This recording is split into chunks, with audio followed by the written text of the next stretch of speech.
Hi friends, welcome to language zone again. आप सभी दोस्तों का लैंग्वेज जॉन में एक बार फिर से स्वागत है। दोस्तों, आज टेंस का अंतिम चैप्टर है, यानी कि इसके बाद जो है हम लोग सिर्फ प्रैक्टिस सेट करेंगे, प्रैक्टिस सेट पे काम करेंगे और उसके बाद वॉइस शुरू करेंगे।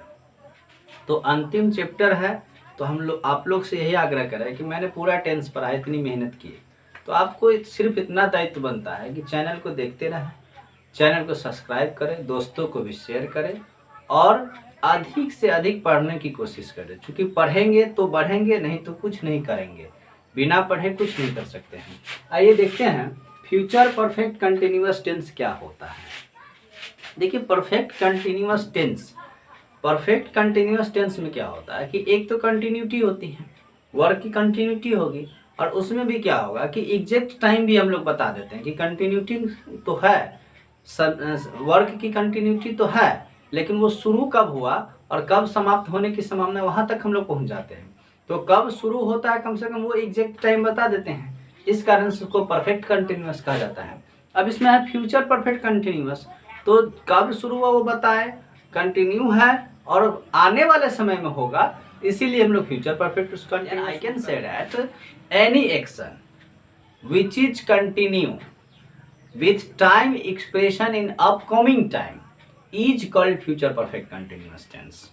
अब उसमें क्या हिंदी सेंटेंस के लिए भी कुछ पहचाने होगी, जैसे ता रहेगा, ती रहेगी, चूंकि कंटिन्यूअस का है तो जो कंटिन्यूअस का वही रहेगा, उसमें सिर्फ टाइम एक्सप्रेशन जुड़ जाता है, यानी जो समय बताने वाले कुछ शब्द होते हैं वो शब्द जुड़ जाएंगे। जब स्ट्रक्चर बनाने चलते हैं तो आपको पता है कि शैल विल, चूंकि फ्यूचर के लिए फ्यूचर परफेक्ट कंटिन्यूअस बोलते हैं तो शैल विल, उसके बाद क्या बोलते हैं हैव, तो हैव लगेगा और बीन लगेगा, और बी फोर, ये चूंकि हैव के साथ तो बी थ्री लगता ही है और बी फोर बी के लिए लगा।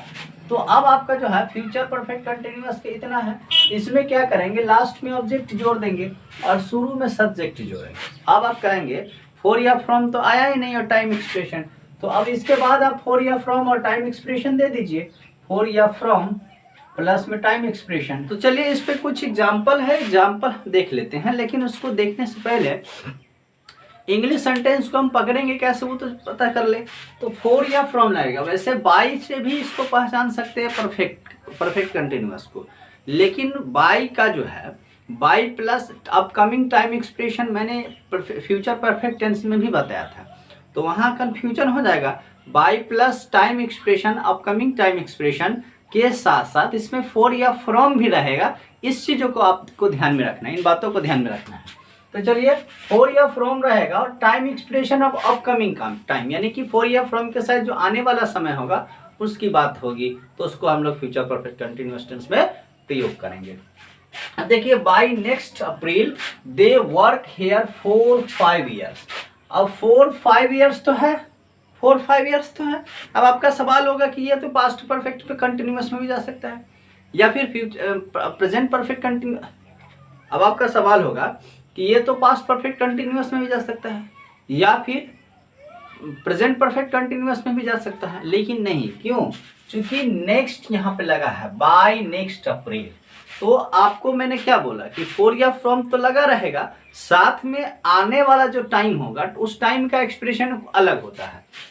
तो by next April they work here for 5 years, तो नेक्स्ट से अपकमिंग टाइम का पता चलता है। अब इसको सीधा फ्यूचर परफेक्ट कंटिन्यूअस में बना दीजिए, बाय नेक्स्ट अप्रैल दे, अब चूंकि ये क्या है third person, will have been working here for 5 years, by next April they will have been working here for 5 years।